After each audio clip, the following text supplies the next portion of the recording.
Oke, selamat datang. Nama saya seperti biasa dengan saya Haidir. Di part 3 ini saya akan bercerita tentang hasil dari saya bekerja di minimarket tersebut. Saya mendapatkan, alhamdulillah,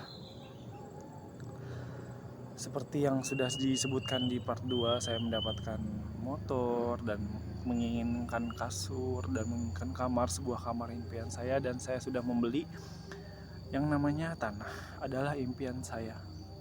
Pada saat itu saya memiliki keinginan untuk bekerja kembali, dan saya bertekad untuk ke Jakarta mencari pekerjaan, karena saya pada saat itu uang saya sudah menipis dan saya mencari pekerjaan ke Jakarta.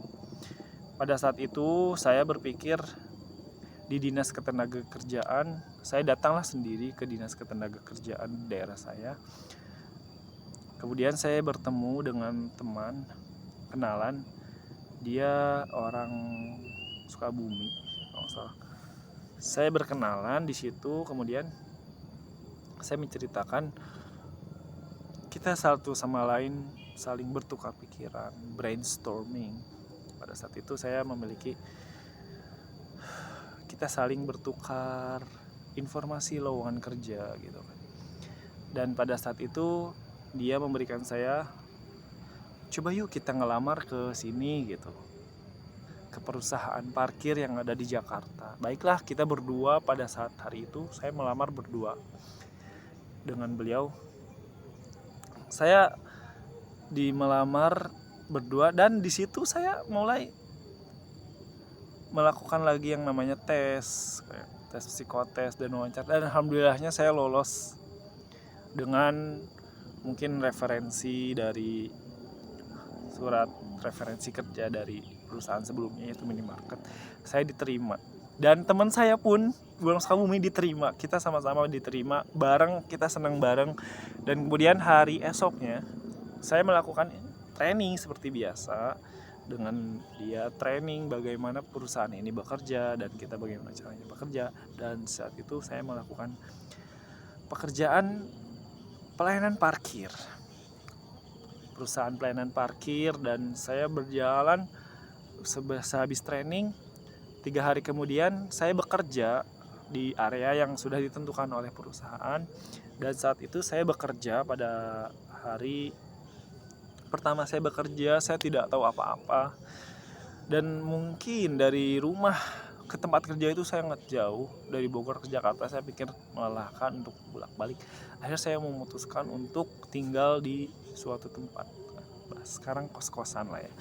Saya di kos-kosan tersebut melakukan yang namanya riset. Ayo saya mencari kosan dengan harga yang sangat terjangkau untuk saya. Yang penting saya bisa makan, bisa tempat tidur saja, belajar kayak gitu.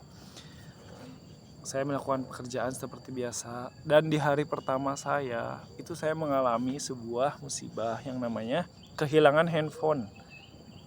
Di handphone itu banyak sekali data-data penting, foto-foto saya dengan masa lalu saya. Untungnya beberapa ada sih di Google Foto gitu, tersimpan. Dan kemudian saya di situ mulai dari nol lagi, tidak punya uang.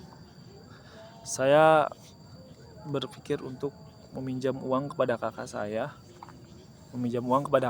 itu, dan beliau meminjamkan uang saya untuk beli handphone baru. Dan setelah saya 1 bulan bekerja, saya langsung ganti uangnya ke kakak saya. Kemudian di bulan kedua saya berusaha untuk berhemat, untuk makan sebagainya, dan alhamdulillah semuanya berjalan dengan lancar. Pekerjaan itu saya menguasainya, dan di tahun satu tahun sampai 1,5 tahun itu saya sudah berakhir kerja karena habis kontrak di gedung tersebut. Kemudian saya balik lagi menganggur, dan saya mencari pekerjaan lagi dengan kenalan teman saya di tempat parkir itu. Dan alhamdulillah saya mendapatkan pekerjaan lagi, yaitu sebagai petugas kebersihan, cleaning service. Pada saat itu cerita saya itu, di perusahaan cleaning service saya cukup